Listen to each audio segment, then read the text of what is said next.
I would like to invite Ed, Mira, and Winter to join me on the bima.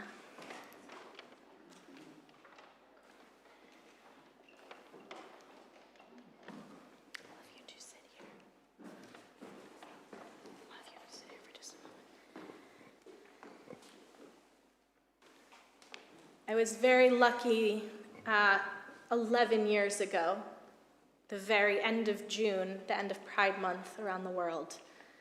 I'm from America, in case you can't tell. I was very lucky that a Supreme Court decided that I could marry whoever I wanted. And 2 weeks later, I started to date the beautiful, wonderful person who is my wife, who is currently chasing our child around in his rainbow dress. And I wish I could go back to that moment on the day that decision was released and be able to share with myself at that time and in all the years prior that this would be where I would stand 11 years later with a family around me that was built with love. But that is not the experience of so many people older than me, younger than me, and living in different places of the world.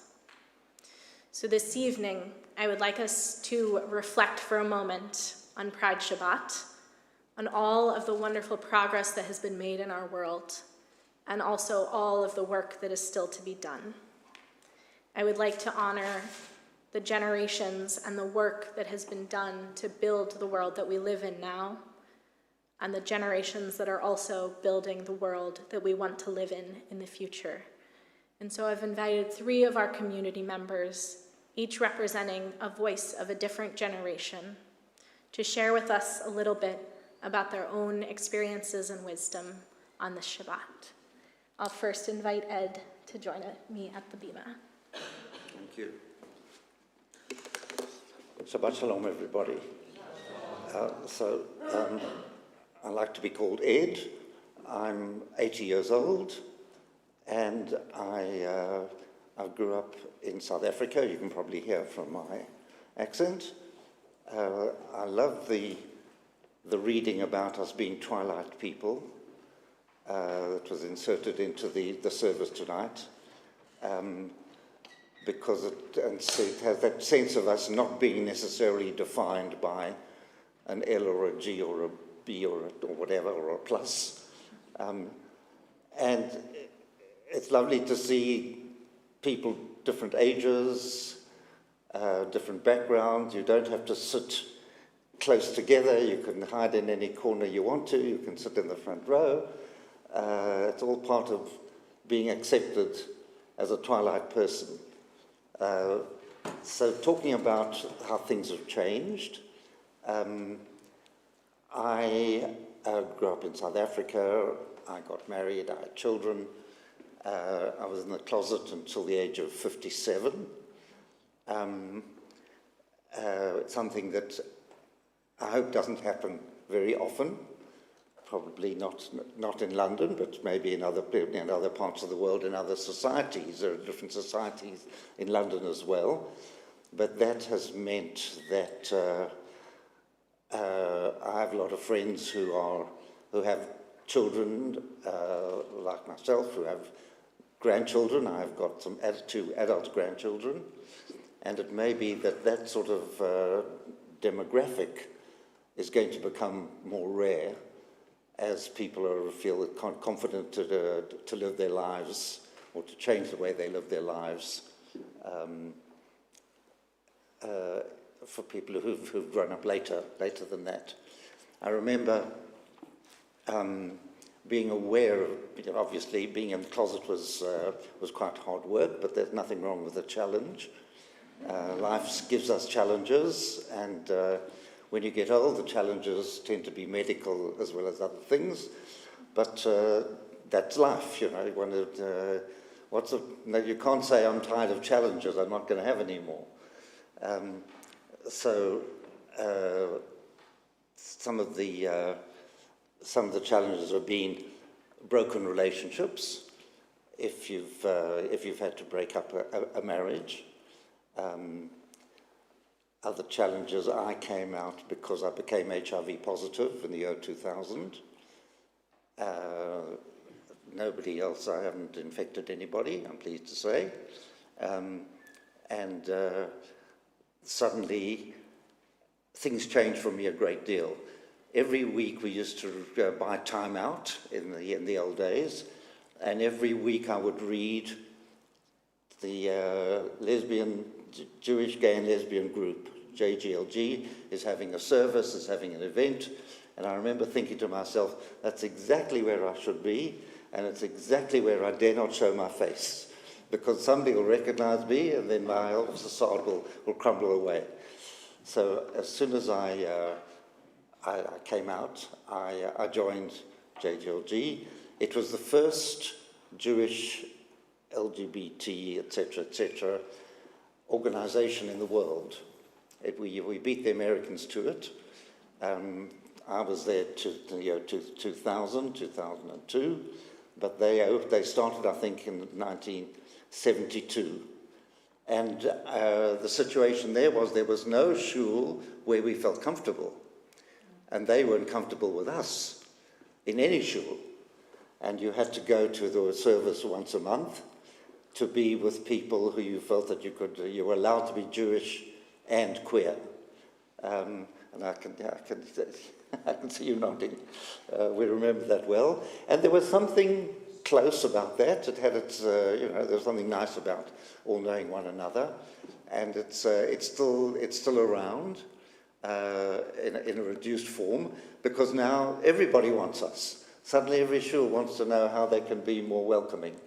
Obviously there are some that aren't that way, but I've been through growing up Orthodox in a South African sense, wasn't as bad, or wasn't as strict as here.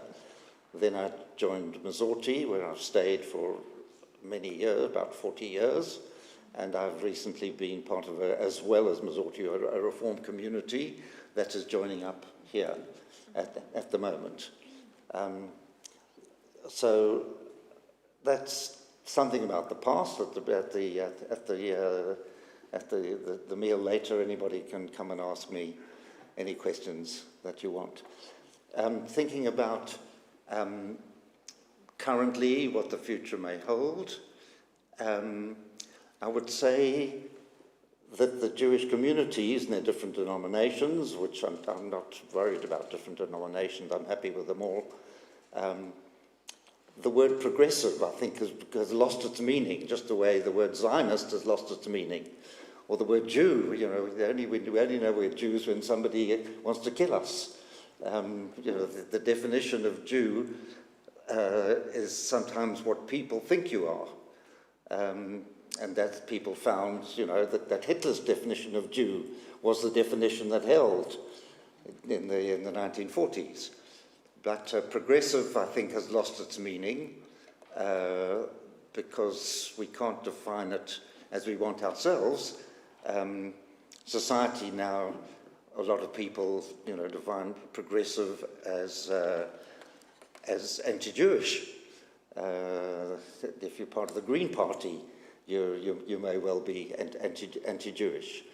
So the choice of you combining the Reform and the Liberal under a progressive heading, I think may in time become a problem, something to deal with, as well as the fluidity of relationships and the fluidity of having children. I actually have this week, I have a problem with that, because a very close friend of mine, her father's just died, and I asked for his Hebrew name. And my friend wrote to me and said, well, his father wasn't Jewish, so what should I, his mother was Jewish, his father wasn't Jewish, so what do I say, how do I say his name when I say one of the prayers at the cremation on Tuesday? And so she put his name as Ben Avraham. Sorry, well, we'll talk about it, he was 100% Jewish because his mother was Jewish. So where one has different relationships, having different children from different parents, it's going to be quite challenging, I think, working out in each sector. But the Jewish way seems to be that you join the congregation where you agree with the way the congregation and the rabbi defines things. And if you don't like that, you go and join another congregation. So that seems to be a way forward. That's all I've got to say. You asked me to mention something about how to be more inclusive. Well, I've been a member of a reform shul called Makor Chayim for the last about 9 years, that is sadly closing down. And there I discovered that the way was to accept everybody, no matter who they were, where they came from, with a lot of welcome, a lot of respect, and a lot of inclusivity, and a lot of participation. Everybody participated in the services.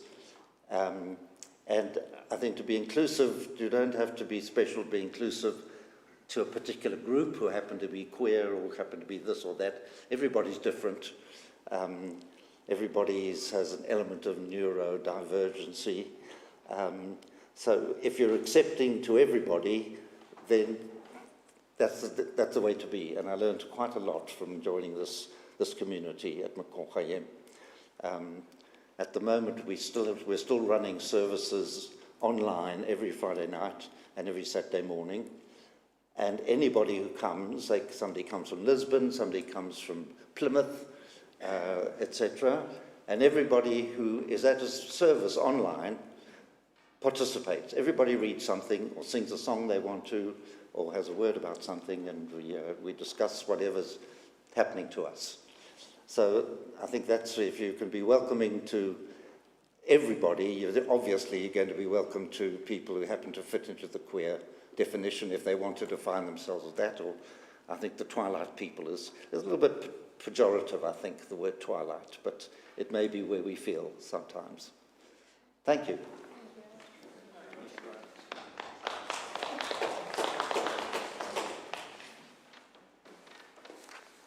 Thank you. Shabbat Shalom.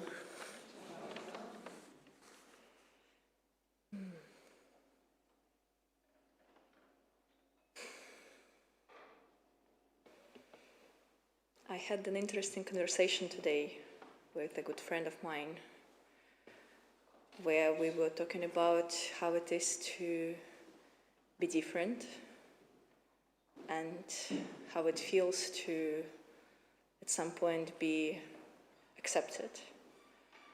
And I feel like when you are a queer person, when you are a Jewish person, you have to face these questions a lot when you are other in a certain way. And so these themes are very close to my heart. And so when Rabbi Lily asked me to reflect on subjects like this for today's Shabbat, I took liberty to reflect on my queerness and my Judaism. And I wrote a little or not so little poem. Well, you will tell me. If you fall asleep by the end of it, maybe it's not so little. But I think I will read it to you. And I guess this is my journey to not feeling like I'm the other. And maybe some of you might find this in you as well. Relate to it and feel like you are not the other in your communities as a queer person, as a Jewish person, whoever you are today here in this community. I'm 6. I'm tiny. My long fringe is tied into a ponytail on the top of my forehead like a unicorn horn. 3 things happen before I turn 7 years old. The first thing, someone's nanny asks me if I'm not Russian because my last name, Kogan, didn't sound Russian to her. I come to my mom in tears, appalled. After a moment of silence, she has to reluctantly confirm we were indeed Jews. Then we read about Jews in a Soviet encyclopedia. Then she tells me to keep it a secret from my peers and friends. I do as I'm told. The second thing, I get my first crushes during the first grade. It's a ginger boy who constantly makes new holes in his trousers, and a girl with a lazy eye and a pretty smile. Have you already found a future groom? My mom asks every day I return from the school. And I know not to talk about the girl we hold hands with under the desk in the classroom. I somehow sense that it is a taboo. The third thing, I cut off my French horn with scissors before school pictures need to be taken. My mom cries and hides my hair under a scarf. What I do with my hair is temporarily a secret too. I'm 9. I'm awkward. I'm bullied relentlessly by my classmates. I constantly feel like the other. I'm mostly quiet and want to be left with my fantasy books alone. 3 things happen before I turn 10 years old.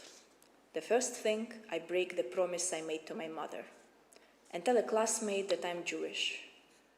I don't know if it's the delivery of the message or she has already heard from adults that it was something to stay away from, but she backs away looking surprised and concerned. The second thing, the girl we keep escaping to school bathrooms to make out with, tells me that she doesn't want to be pink anymore.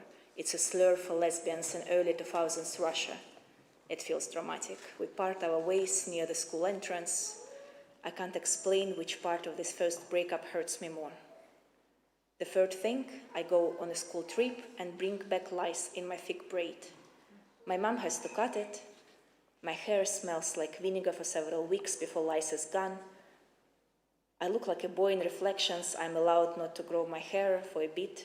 It feels right and I'm having fun. I am 18.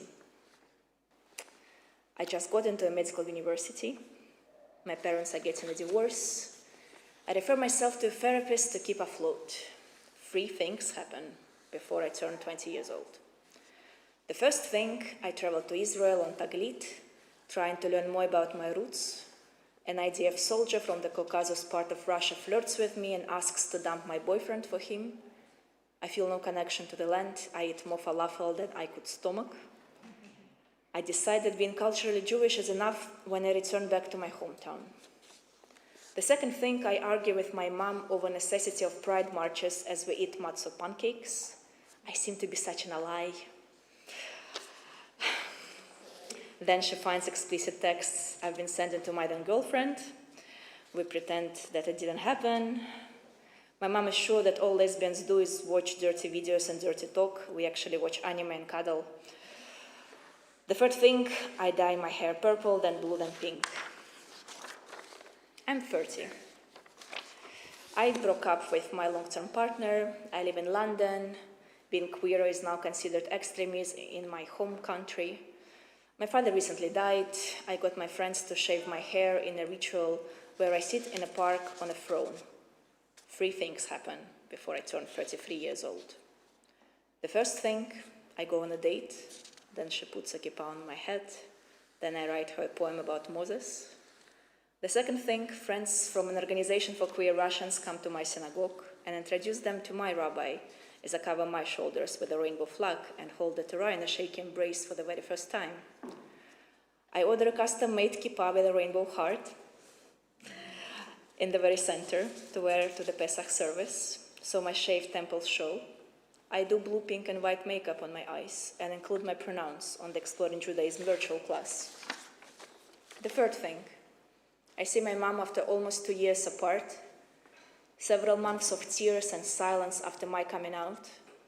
She's learning to listen with curiosity about my partner while I get ready to lead our first dinner on a Shabbat night.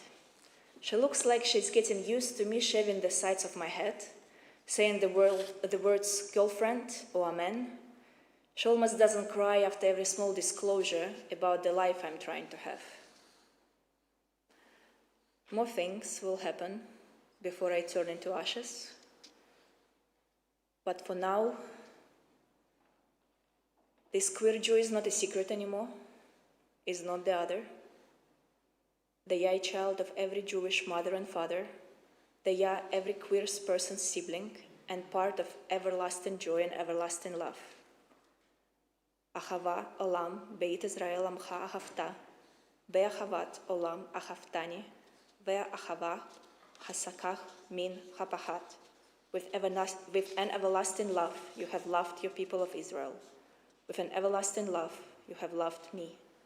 And love is stronger than fear. Shabbat Shalom.